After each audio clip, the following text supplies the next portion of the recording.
Hello and welcome to the LaRouchePAC Saturday class series.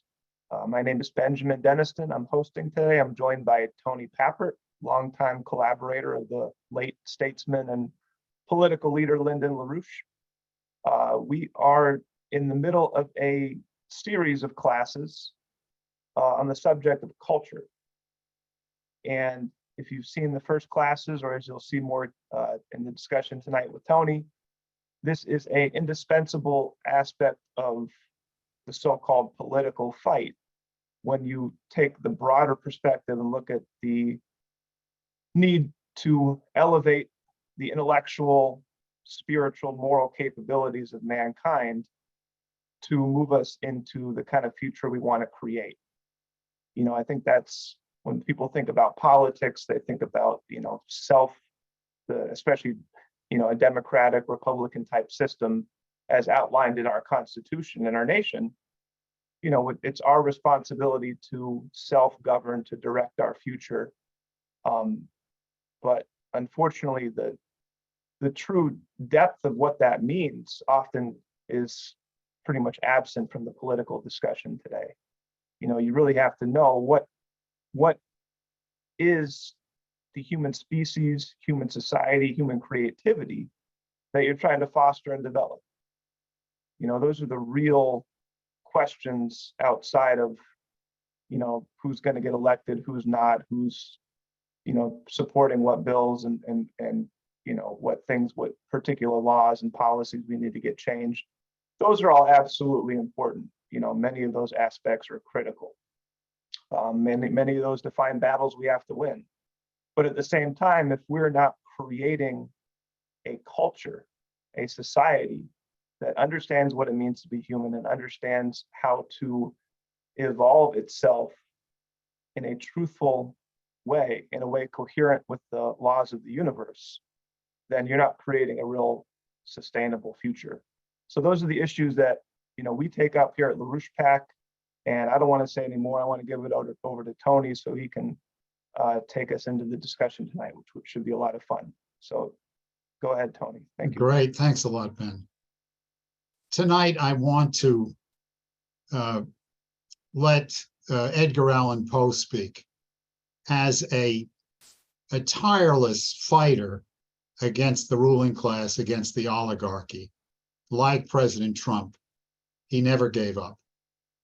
He never lost heart. He never lost courage. He was always fighting. He went up to Boston to beard the transcendentalists in their caves, to fight with Harvard, about which, as I said in the email, Lyndon LaRouche said before Hitler there was Harvard. The Boston Brahmins. He took on the leading British literary magazines. He was a tireless fighter, and he did something else. He used his art to attack the oligarchy at its weakest point, which is philosophy, generally speaking. And within philosophy, and this is something that in recent years, I think only Lyndon LaRouche did. Within philosophy, he attacked the oligarchs at the weakest point, which is, to use a word that may be unfamiliar to many of you, epistemology, how we know what we know. He took on the British epistemology with devastating effect. As we'll discuss, it's not just going to be a word out there. The knowledge of how we come to know.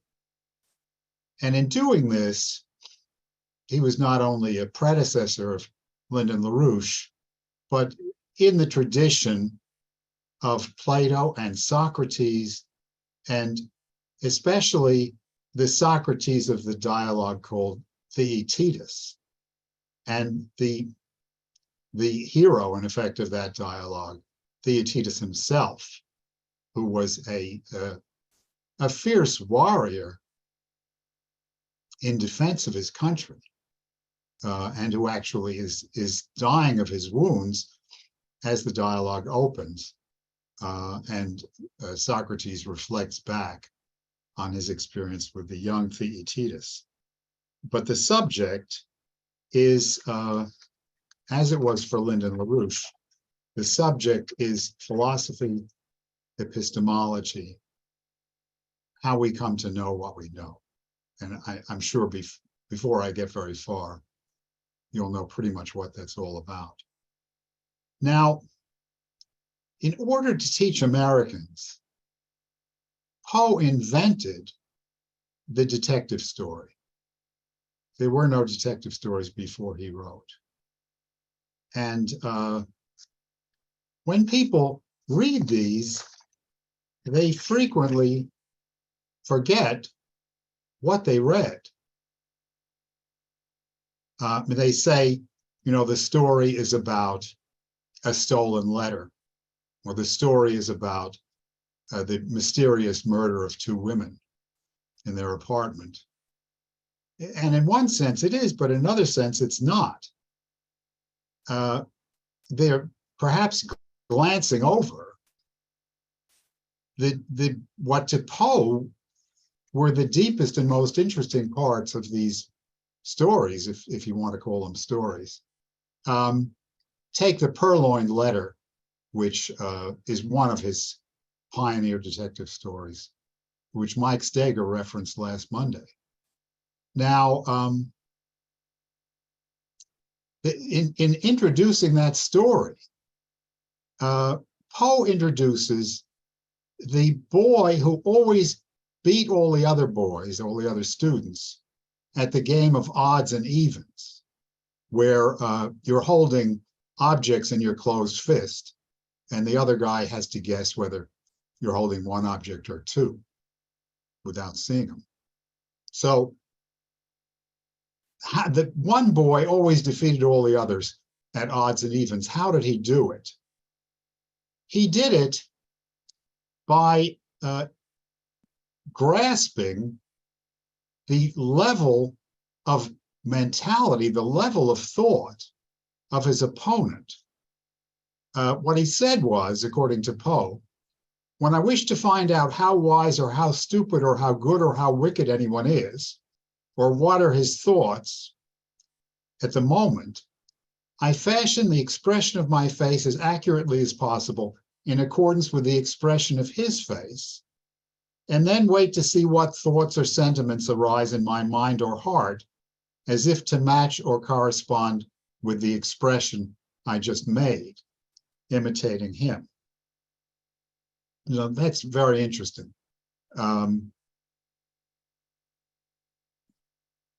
In the same story, after the conclusion of the story, the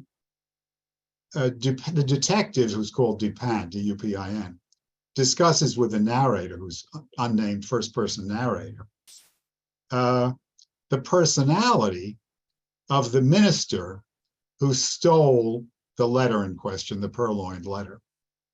The narrator says to Dupin, Minister D is a mathematician and no poet.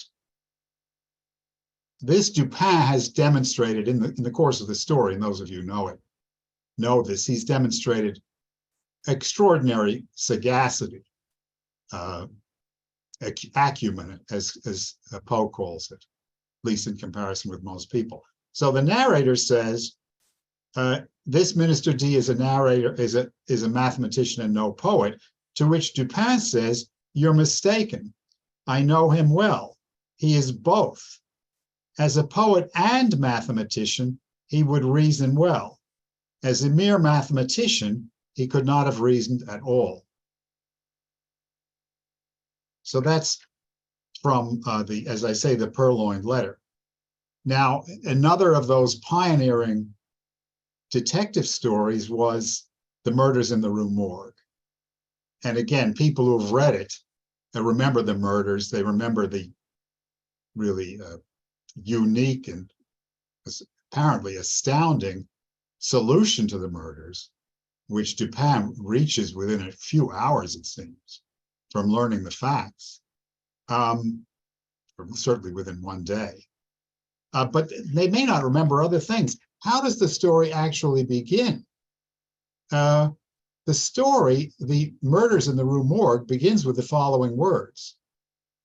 The mental features discerned as the analytical are in themselves but little susceptible of analysis. The analytical faculty of the mind, he says, is difficult to analyze, although it's always a great source of joy to its possessor. Now, by analysis, he doesn't mean, as he makes very clear, doesn't mean the common use today, which is mathematics. He means something quite different. He means reason itself, but he calls it analysis. He compares the game of chess with checkers, which was then called drafts. It's called drafts in the story, but it's checkers. He compares chess with checkers. And he says, chess has so many pieces with all their rules of moves that it's extremely complicated. And this complexity is often mistaken for profundity. But chess is not profound. It's complex, but not profound. If you want profundity, engage in checkers. And engage in checkers when the only pieces left on the board are the 4 kings. How can you possibly defeat an opponent in that circumstance? He says, in this game of checkers with nothing left on the board but 4 kings, the analyst throws himself into the spirit of his opponent, identifies himself therewith, and not infrequently sees at a glance the sole methods, sometimes very simple methods, through which he can seduce his opponent into error or hurry him into miscalculation. And then he goes on from checkers, to what he considers even more a profound game, which is bridge. He says the greatest minds, and if I remember correctly, I haven't been able to confirm this at the moment through Google, but I think Minister Richelieu, Cardinal Richelieu of France, and his successor, Cardinal Mazarin of France, were both bridge enthusiasts. I haven't been able to confirm that. I believe it's true. But what Poe says in this story about the 2 murders is that the greatest minds have delighted in bridge while avoiding chess as frivolous. And he goes on to say, the best chess player in Christendom may be little more than the best player of chess, but proficiency in bridge implies success in all those most important undertakings in which the mind struggles with another mind. He says retentive memory and knowledge of rules will benefit the chess player when he plays bridge, but mastery of bridge lies far beyond that. All 4 players make observations and inferences in silence. The necessary knowledge is what should be observed. He observes his partner's face, each opponent, how he holds his cards. His observations are not at all confined to the game. And after the first 2 or 3 rounds, he knows the contents of each hand when he puts down his cards, just as if the other people had turned their hands faces toward him. Then another thing that happens in the story before, what you would commonly think the detective story takes off, is a 15-minute walk in the darkness of Paris at night. of the detective, Dupin, and the unnamed first-person narrator of the story. And they walk through Paris silently for 15 minutes, as I say, and nothing much important appears to happen. And after 15 minutes, Detective Dupin suddenly confronts the narrator with his own thoughts. The words he was thinking in his mind come out of the mouth of Dupin. The astonished narrator of the story says, "Tell me, for heaven's sake, the method, if method there is, by which you have been able to fathom my soul in this matter." And thus, the real-life Poe, who really is the real-life Dupin, when Charles Dickens was publishing his novels in the form of series, Dickens wrote novels as a series. That is, he published the novel in sections, many of his novels, as he wrote them. So there was at least one instance when Dickens had managed to publish the first 4 installments of his novel Barnaby Rudge.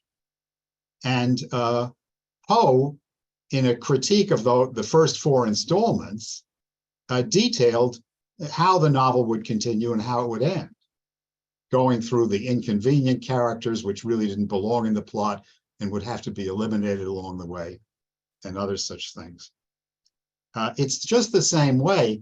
I once read in a documentary a biography of Johann Sebastian Bach, the way he was sitting in a church pew, probably in the back, with a friend, and the organ had just begun a fugue which Bach didn't know or hadn't heard, but he outlined quickly to his friend in whispers the development and ending of the fugue of which they were hearing the beginning. So, I mean, all this in The Murders in the Rue Morgue, in a way which I can't, I mean, if you read it and think about this, you'll fully see why it's true, but I can't really explain it now. But all these things are integral to solving the murders. But they're far more important than that. There's this great project to get rid of the ignorance and superstition among Americans, to educate us up to the level of our great calling in the world, this constitutional republic, of which Poe was a great patriot.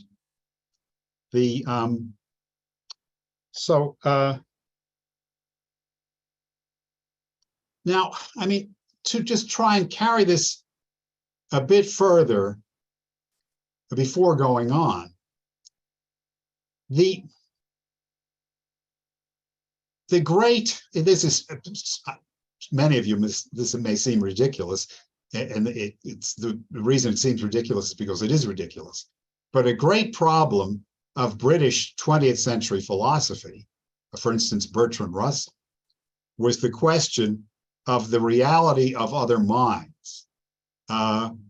This great British philosophical problem is that I'm sitting here and I know that I have a mind, or certainly I sense that I have a mind, but there's Ben on the other end and all of you other people, and you're sitting there and I can see you, but do you have a mind like I do? Well, I don't know. How do I find out?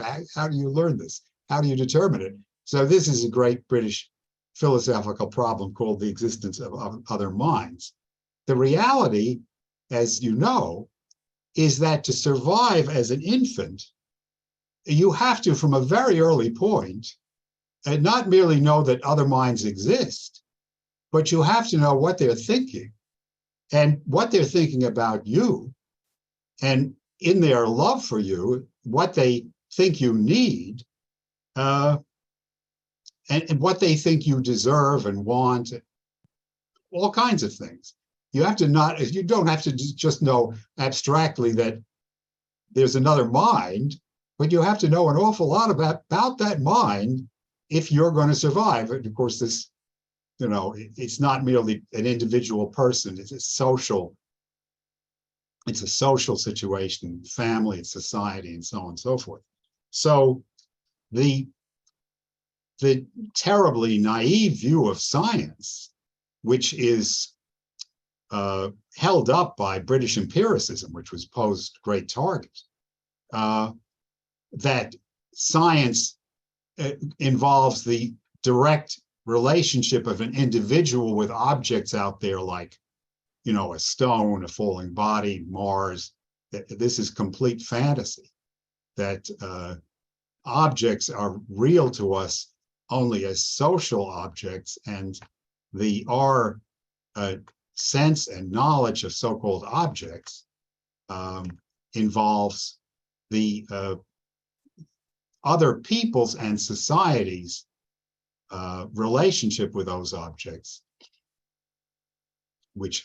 in which our own relationship exists. We have no relationship of the individual mind to the object.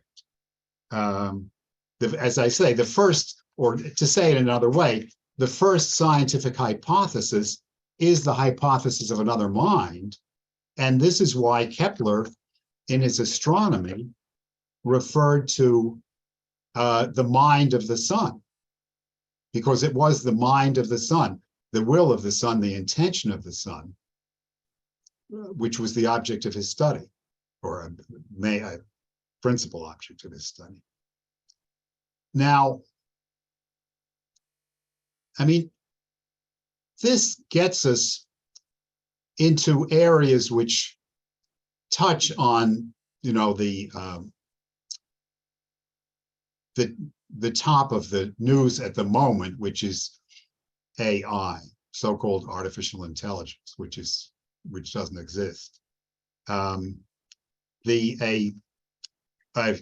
perceptive writer, Jacob Howland, in the recent flood of discussion about artificial intelligence, said that students now use ChatGPT to do their homework for professors who perhaps relied on it to write their lectures. So, but what he doesn't go on to say, which I think you all know, is that then these papers, which the students use ChatGPT to write, are handed into the professor, who uses artificial intelligence to grade the papers, because this has been going on for decades. So this completes the cycle of artificial intelligence. Another view, and again, I'm speaking briefly, but hopefully to a point to help you understand this. Another view on this can be seen through the so-called revolution in military affairs. In the revolution in military affairs of the so-called, of the 1990s, the early 2000s, Donald Rumsfeld, twice Secretary of Defense, Andy Marshall of the Pentagon Office of Net Assessment, and so on, was a highly cyberneticized and also jargonized a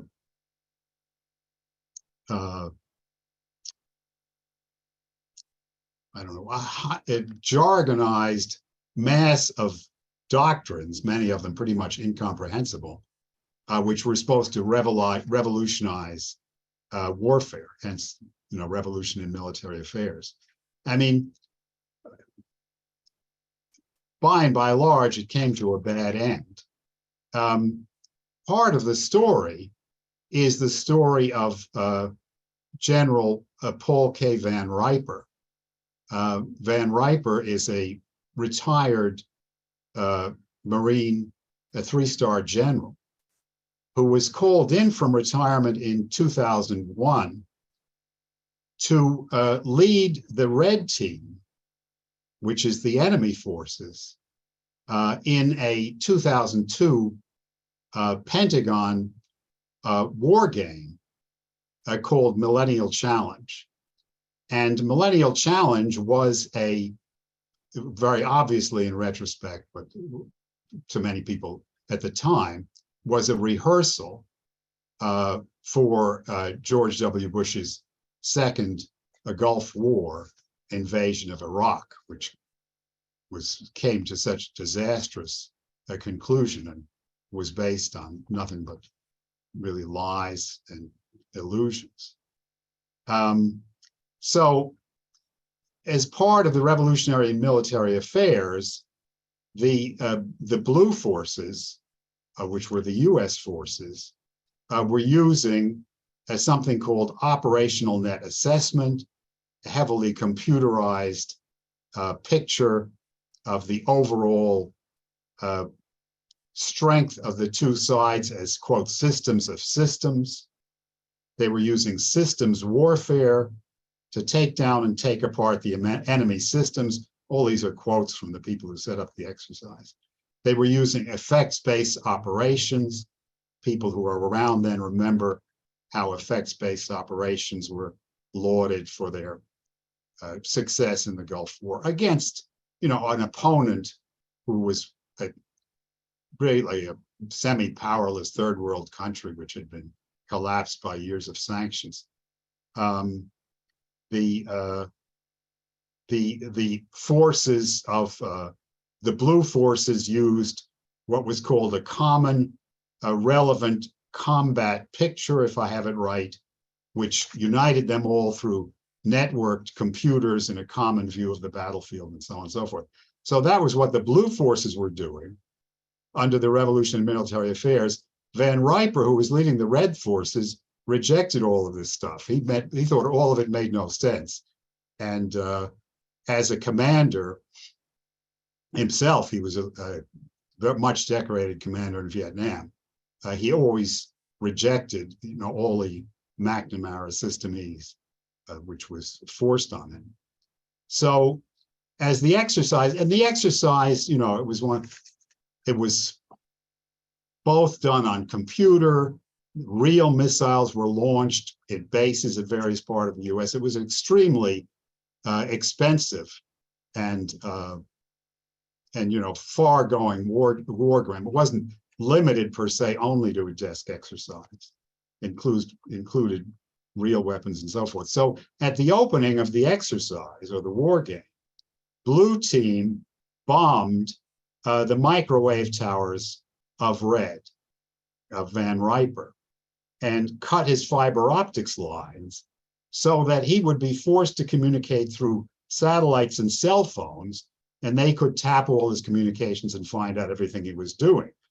But instead, Van Riper said, well, everybody expects this to happen in war today, so obviously I'm not going to use the satellite communications and cell phones.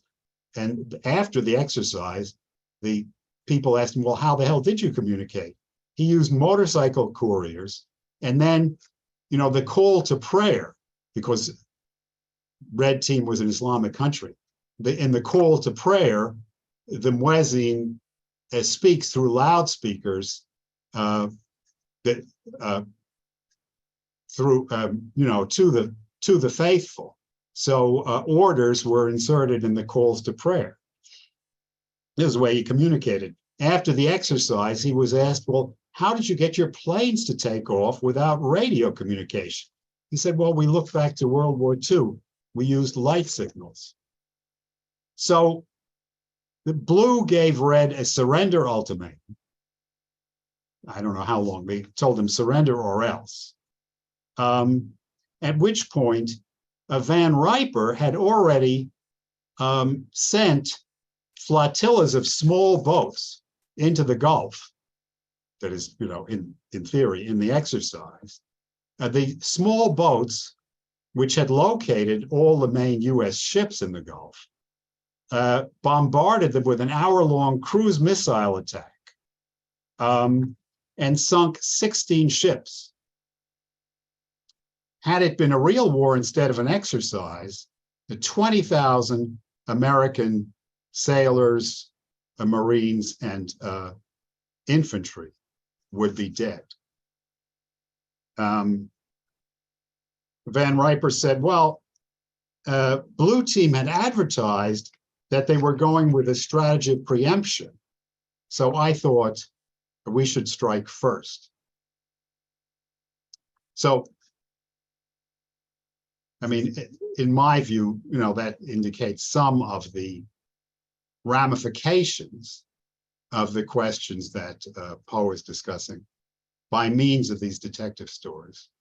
Now, as we have it on a post on our website, the Empire struck back against Poe in numerous ways.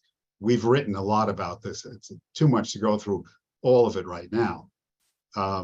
His death was extremely suspicious. There's reasons to think that he was actually murdered. He died at a young age as well. But one of the ways the Empire struck back was by producing a counter Dupin to Poe's detective, which was Sherlock Holmes, dreamed up by the Englishman Arthur Conan Doyle, who was, I believe, knighted for that, Sir Arthur Conan Doyle. The Conan Doyle copied the detective story itself, but within that, the whole format which Poe had dreamed up, which was the first-person narrator who is in dialogue with the detective. Those of you who read any Sherlock Holmes know the first-person narrator in Conan Doyle's series is called Dr. Watson. The Sherlock Holmes series was set up, as I said, it was set up to be the anti-Dupin, to debunk Poe and his methods. So that at one point, for instance, Holmes says to Watson, "No doubt you think you are complimenting me in comparing me to Dupin. Now, in my opinion, Dupin was a very inferior fellow. That trick of his of breaking in on his friend's thoughts with an apropos remark after a quarter of an hour's silence is really very showy and superficial."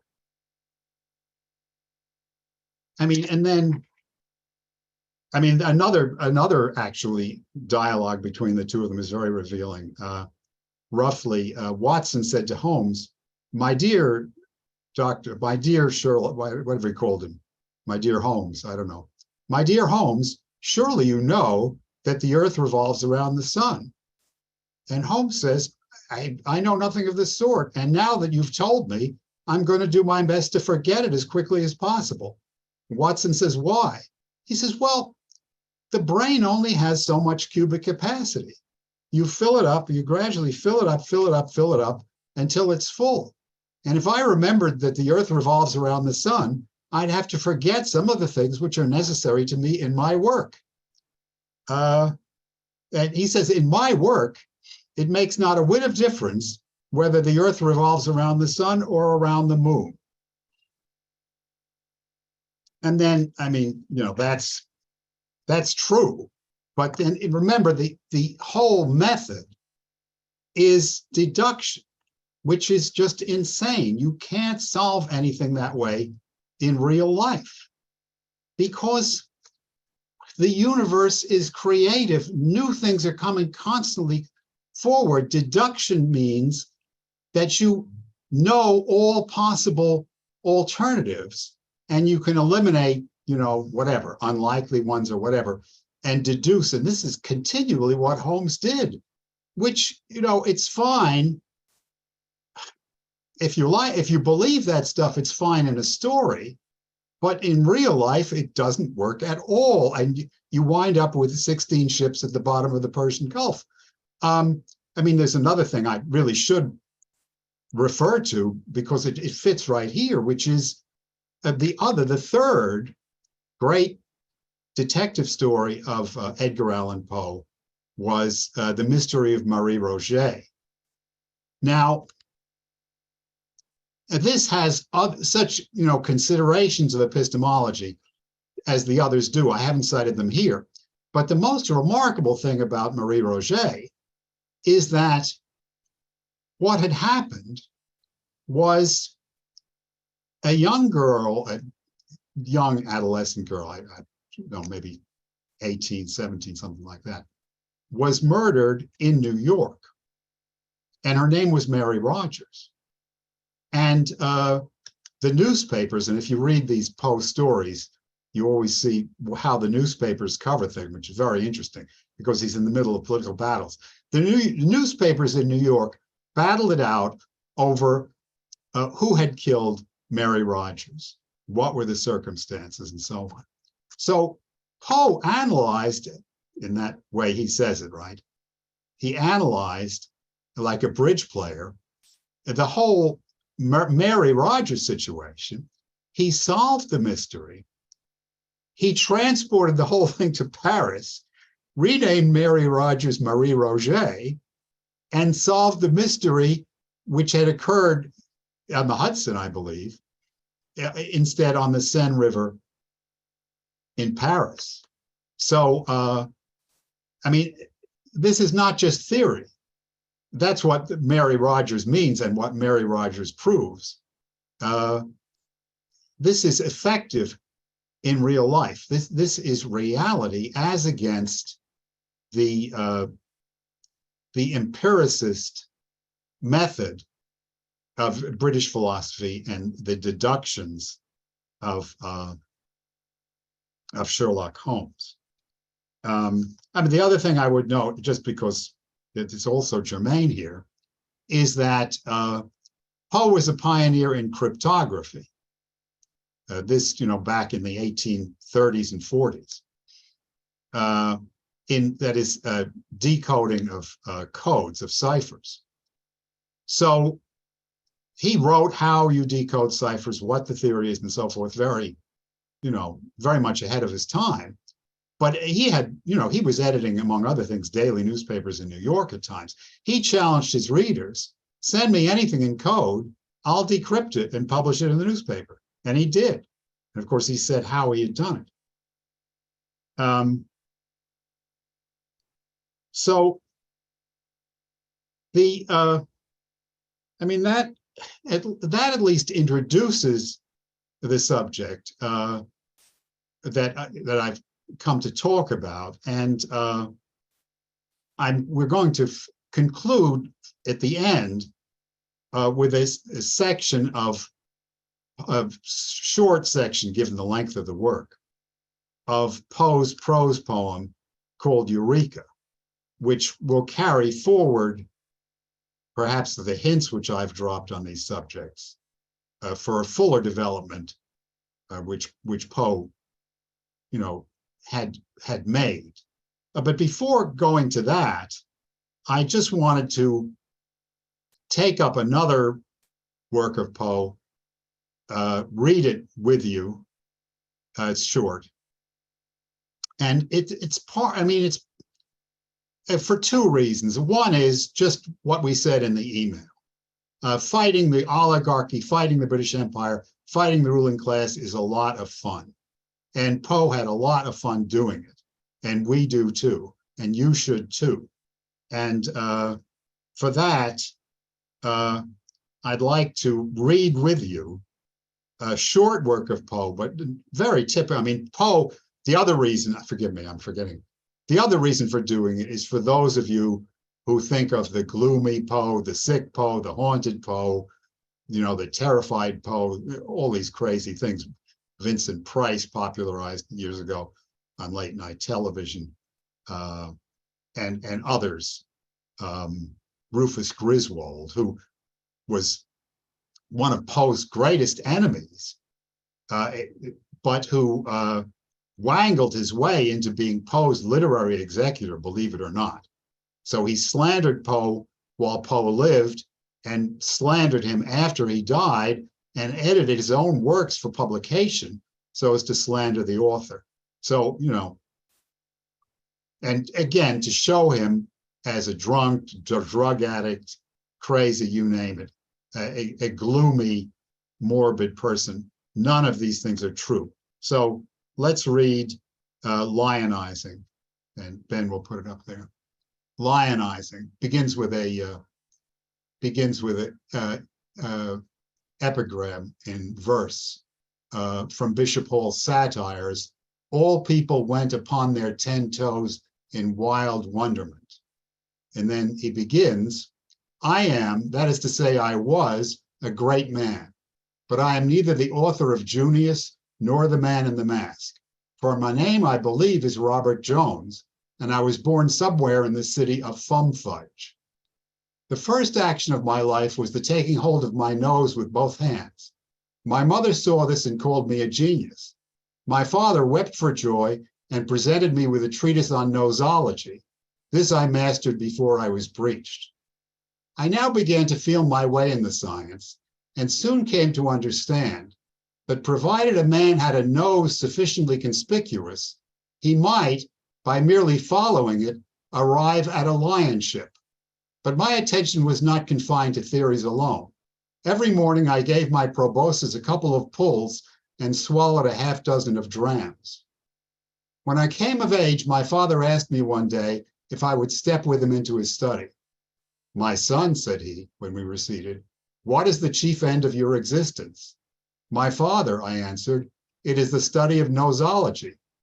And what, Robert, he inquired, is nosology? Sir, I said, it is the science of noses. And can you tell me, he demanded, what is the meaning of a nose? A nose, my father, I replied, greatly softened, has been variously defined by about 1,000 different authors. Here I pulled out my watch. It is now noon or thereabouts. We shall have time enough to get through them all before midnight. To commence then, the nose, according to Bartholinus, is that protuberance, that bump, that excrescence, that... Will do, Robert, interrupted the good old gentleman. I am thunderstruck at the extent of your information. I am positively, upon my soul. Here he closed his eyes and placed his hand upon his heart.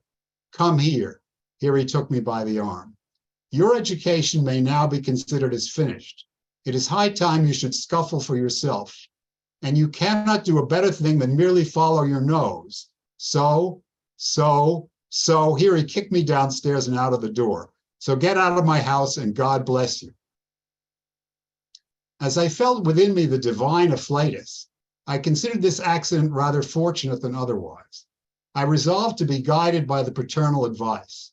I determined to follow my nose. I gave it a pull or two upon the spot and wrote a pamphlet on nosology forthwith. And Fumfudge was in an uproar. Wonderful genius, said the Quarterly. These are the literary magazines. Superb physiologist, said the Westminster. Clever fellow, said the Foreign. Fine writer, said the Edinburgh. Profound thinker, said the Dublin. Great man, said Bentley. Divine soul, said Fraser. One of us, said Blackwood, the leading British literary journal. Who can he be, said Mrs. Bobla. What can he be, said big Miss Bobla. Where can he be, said a little Miss Bobla. But I paid these people no attention whatever. I just stepped into the shop of an artist. The Duchess of Bless My Soul was sitting for her portrait. The Marquis of so-and-so was holding the Duchess poodle. The Earl of this and that was flirting with her souls. And His Royal Highness of Touch-Me-Not was leaning on the back of her chair. I approached the artist and turned up my nose. Oh, beautiful, sighed her grace. Oh, my, lisped the Marquis. Oh, shocking, groaned the Earl. Oh, abominable, groaned His Royal Highness. What will you take for it, asked the artist. For his nose, shouted her grace. 1,000 pounds, said I, sitting down. 1,000 pounds, inquired the artist musingly. 1,000 pounds, said I. Beautiful, said he, entranced. 1,000 pounds, said I. Do you warrant it, he said, turning the nose to the light. I do, said I, blowing it well. Is it quite original, he inquired, touching it with reverence. Humph, said I, twisting it to one side. Has no copy been taken, he demanded, surveying it through a microscope. None, said I, turning it up. Admirable, he ejaculated, thrown quite off his guard by the beauty of the maneuver. 1,000 pounds, said I. 1,000 pounds, said he. Precisely, said I. £1,000, said he. Just so, said I. You shall have them, said he. What a piece of virtu. So he drew me a check upon the spot and took a sketch of my nose. I engaged rooms in Jermyn Street and sent Her Majesty the 99th edition of the Nosology with a portrait of the proboscis. That sad little rake, the Prince of Wales, invited me to dinner. We were all lions and recherche. There was a modern Platonist. He quoted Porphyry, Iamblichus, Plotinus, Proclus, Hierocles, Maximum Tyrius, and Syrianus. There was a human perfectibility man. He quoted Turgot, Price, Priestley, Condorcet, de Staël, and the ambitious student in ill health. There was a surpositive paradox. He observed that all fools were philosophers and all philosophers were fools. There was aestheticus ethics. He spoke of fire, unity, and atoms, bipart and pre-existent soul, affinity and discord, primitive intelligence, and homo homeria. There was a theologous theology. He talked of Eusebius and Arianus, heresy and the Council of Nice, Puseyism and consubstantialism, homoousius and homoousius. There was a fricassee from the Rocher de Cancale. He mentioned moureton of red tongue, cauliflowers with velouté sauce, veal à la Saint-Manao, marinade à la Saint-Florentin, and orange jellies en mosaïque. There was a bibulus au bumper. He touched upon Latour and Markbrunnen, Mousseux and Chambertin, Richebourg and Saint-Georges, these are wines, right?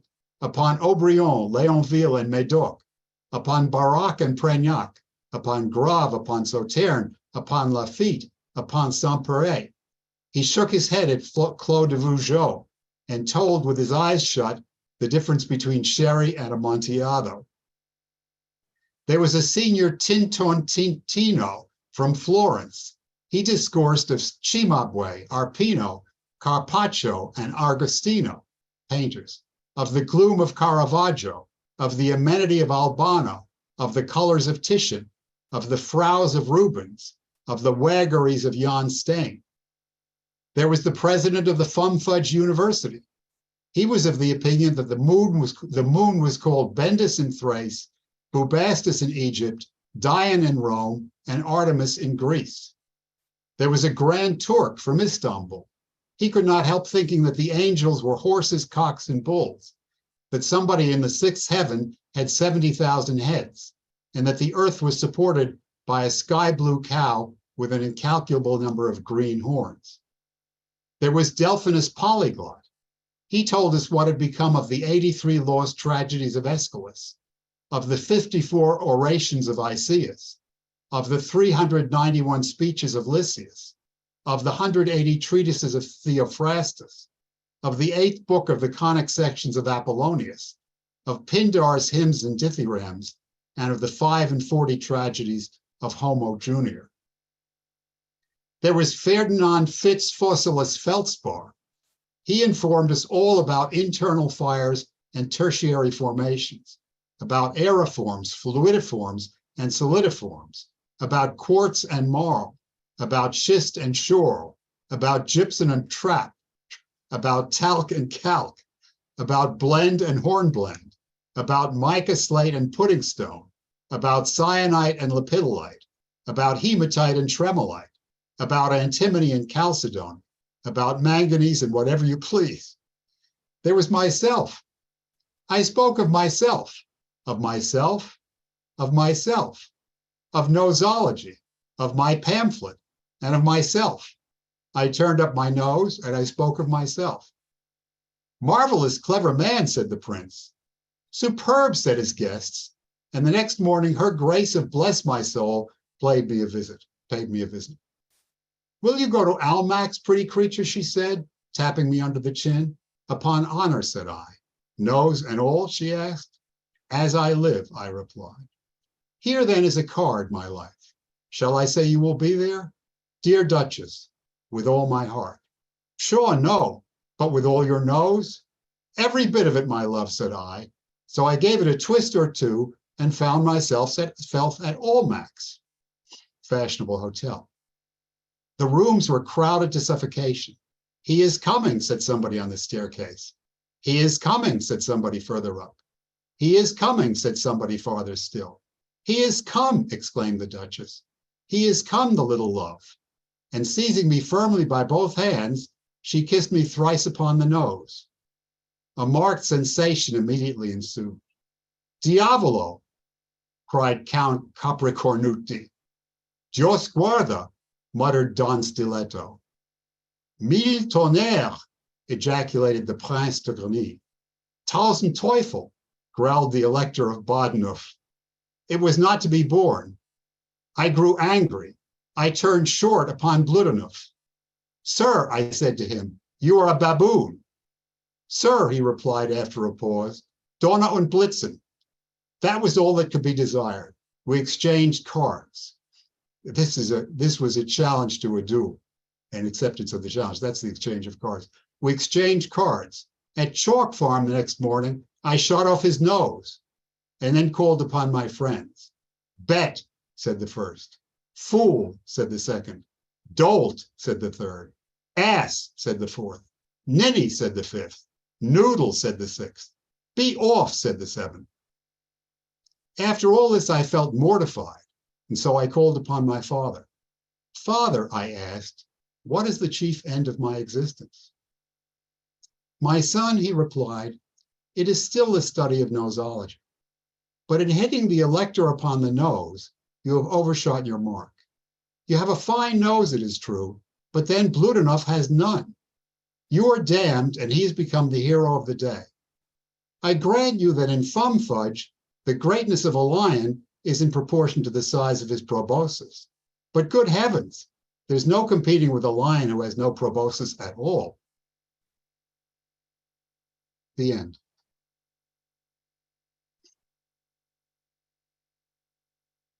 So, yeah, what can I say? I mean, you could discuss that in discussion. I don't know what you can say about it, but so I want to conclude by reading more Poe, which is it's about 3 paragraphs from the opening section of his what he called his prose poem, Eureka. And I mean, of course, well, people know what Eureka, commonly refers to the Archimedes and his great discovery as really the development of Platonic science in Greece and the Mediterranean. Poe doesn't reference that in particular, but I assume that's the reason for the title. Now, what's being described here in the section we're reading is that the speaker has obtained a book written 1,000 years in the future, roughly 28. This was written in the 40s, 2000, the year 2840 something. It was written in 47, 2847. So he has in his hands a book which somehow or other was written in the future, and that's what he's quoting. So here we go with Eureka. And so the writer is the writer 1,000 years in the future. "Do you know, my dear friend," says the writer, addressing no doubt a contemporary, "do you know that it is scarcely more than 800 or 900 years ago since the metaphysicians first consented to relieve the people of the singular fancy that there exist but 2 practicable roads to truth? Believe it if you can. It appears, however, that long, long ago, in the night of time, there lived a Turkish philosopher called Ares and surnamed Tottle." In parens, here possibly the letter writer means Aristotle. The best names are wretchedly corrupted in 2,000 or 3,000 years. The letter goes on. "The fame of this man depended mainly upon his demonstration that sneezing is a natural provision by means of which over-profound thinkers are enabled to expel superfluous ideas through the nose. But he obtained a scarcely less valuable celebrity as the founder, or at all events the principal propagator, of what was termed the deductive or a priori philosophy.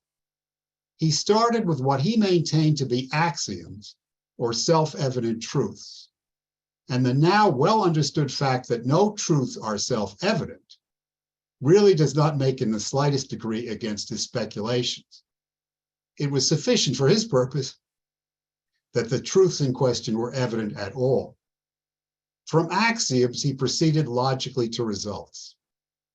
His most illustrious disciples were one Euclid, a geometrician, meaning Euclid, and one Kant, a Dutchman, the originator of that species of transcendentalism, which, with the change merely of a C for a K, now bears his peculiar name. We call Kant, Kant meaning prattling of conventional received ideas.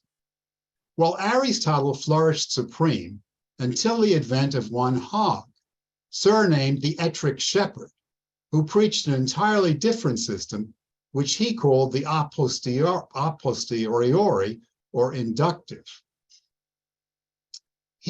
His plan referred altogether to sensation. He proceeded by observing, analyzing, and classifying facts, instances of nature, as they were somewhat effectively called, and arranging them into general laws. In a word, while the mode of Ares rested on noumena, the things in themselves, that of Hogg depended on phenomena. And so great was the admiration excited by this latter system that at its first introduction, Ares fell into general dispute. Finally, however, he recovered ground and was permitted to divide the empire of philosophy with his more modern rival. The savants, the learned, contenting themselves with prescribing all other competitors, past, present, and to come. They eliminated all other competitors, putting an end to all controversy on the topic by the promulgation of a median law to the effect that the Aristotelian and Baconian roads are, and of right ought to be, the sole possible avenues to knowledge. Baconian, you must know, my dear friend, adds the letter writer at this point, was an adjective invented as equivalent to Hoggian, and at the same time more dignified and euphonious. So this is Francis Bacon's British empiricism. Now I do assure you most positively, proceeds the epistle, the letter, that I represent these matters fairly. And you can easily understand how restrictions so absurd on their very face must have operated in those days to retard the progress of true science, which makes its most important advances, as all history will show, by seemingly intuitive leaps. These ancient ideas confined investigation to crawling, and I need not suggest to you that crawling, among varieties of locomotion, is a very capital thing of its kind. But because the tortoise is sure of foot, for this reason must we clip the wings of the eagles? For many centuries, so great was the infatuation about Hogg especially, that a virtual stop was put to all thinking, properly so called. No man dared utter a truth for which he felt himself indebted to his soul alone. It mattered not whether the truth was even demonstrably true, for the dogmatizing philosophers of that epoch regarded only the road by which it was attained. The end with them was a point of no moment whatever. The means, they vociferated. Let us look at the means. And what is that called? You know, scientific method, scientific method, scientific method, as in, you know, the frauds of the COVID. The means, let us look at the means. And if on scrutiny of the means, it was found to come neither under the category Hogg, nor under the category Ares, which means ram, then the savants, wise men, went no further, but calling the thinker a fool and branding him a theorist would never thenceforward have anything to do either with him or with his truths. Now, my dear friend, continues the letter writer, it cannot be maintained that by the crawling system exclusively adopted, men would arrive at the maximum amount of truth even in any long series of ages. For the repression of imagination was an evil not to be counterbalanced even by absolute certainty in the snail processes. But their certainty was very far from absolute. The error of our progenitors was quite analogous with that of the wiseacre, who fancies he must necessarily see an object more distinctly the more closely he holds it to his eyes. They blinded themselves too with the impalpable, titillating Scotch snuff of detail. And thus, the boasted facts of the Hoggites were by no means always facts, a point of little importance but for the assumption that they always were. The vital taint, however, in Baconianism, its most lamentable fount of error, lay in its tendency to throw power and consideration into the hands of merely perceptive men, of those intertritonic minnows. A triton is a sea monster. Of those minnows among the sea monsters, the microscopical savants, the diggers and peddlers of minute facts, for the most part in physical science, facts all of which they retailed at the same price upon the highway. Their value, it was supposed, simply depending upon the fact of their fact, without reference of their applicability or inapplicability in the development of those ultimate and only legitimate facts called law.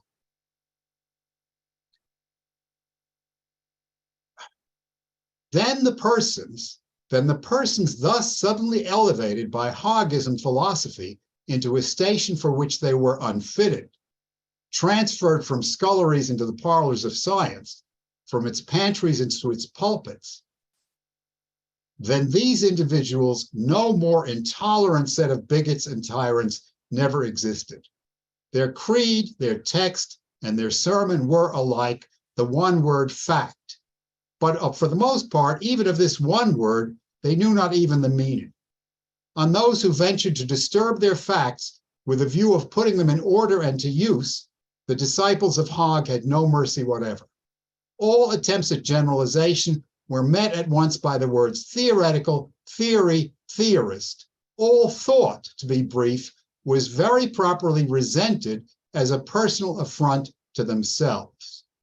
Cultivating the natural sciences to the exclusion of metaphysics, mathematics, and logic, many of these Bacon-engendered philosophers, one-ideaed, one-sided, and lame of leg, were more wretchedly helpless, more miserably ignorant in view of all the comprehensible objects of knowledge than the veriest unlettered hind, the country bumpkin, who proves that he knows something at least in admitting that he knows absolutely nothing.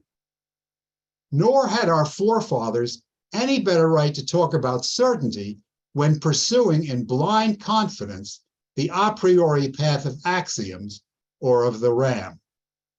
Aristotle. At innumerable points, this path was scarcely as straight as a ram's horn. The simple truth is that the Aristotelians erected their castles upon a basis far less reliable than air, for no such things as axioms ever existed or can possibly exist at all. But even through evidence afforded by themselves against themselves, it is easy to convict these a priori reasoners of the grossest unreason. It is easy to show the futility, the impalpability of their axioms in general. I have now lying before me, it will be observed that we still proceed with the letter. I have now lying before me a book printed about 1,000 years ago, i.e. in Poe's time. Pundit assures me that it is decidedly the cleverest ancient work on its topic, which is logic. The author, who was much esteemed in his day, was one Miller or Mill. This is John Stuart Mill. And we find it recorded of him, as a point of some importance, that he rode a mill horse whom he called Jeremy Bentham. But let us glance at the volume itself. Now, I do not quarrel with these ancients so much on account of the transparent frivolity of their logic, which, to be plain, was baseless, worthless, and fantastic altogether, as an account of their pompous and infatuate prohibition of all other roads to truth than the two narrow and crooked paths, the one of creeping and the other of crawling, to which in their ignorant perversity they have dared to confine the soul which loves nothing so well as to soar in those regions of illimitable intuition which are utterly incognizant of path. I have often thought, my friend, that it must have puzzled those dogmaticians of 1,000 years ago to determine, even by which of their two boasted roads, it is that the cryptographist attains the solution of the most complicated ciphers, or by which of them Champollion, who decoded the Egyptian hieroglyphics, guided mankind to those important and innumerable truths which for so many centuries have lain entombed amid the phonetical hieroglyphics of Egypt. In special, would it not have given these bigots some trouble to determine by which of their two roads was reached the most momentous and sublime of all their truths, the truth, in fact, of gravitation? Newton deduced it from the laws of Kepler.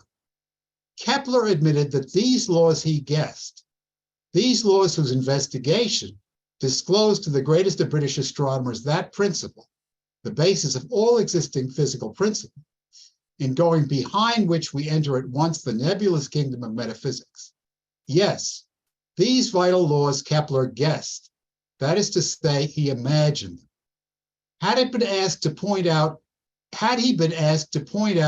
either the deductive or inductive route by which he attained them, his reply might have been, I know nothing about routes, but I do know the machinery of the universe. Here it is. I grasped it with my soul. I reached it through mere dint of intuition.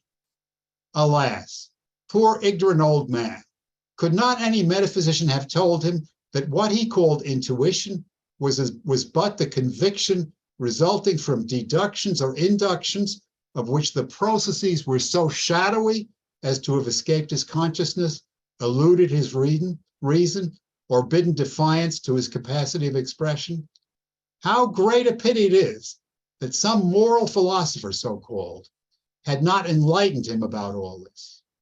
How would it have comforted him on his deathbed to know that instead of having gone intuitively and thus unbecomingly, he had in fact proceeded decorously and legitimately, that is to say, hoggishly, or at least ramishly, into the vast halls where lay gleaming, untended, and hitherto untouched by mortal hand, unseen by mortal eye, the imperishable and priceless secrets of the universe. Yes, Kepler was essentially a theorist, but this title, now of so much sanctity, now is 2,840, was in those ancient days a designation of supreme contempt.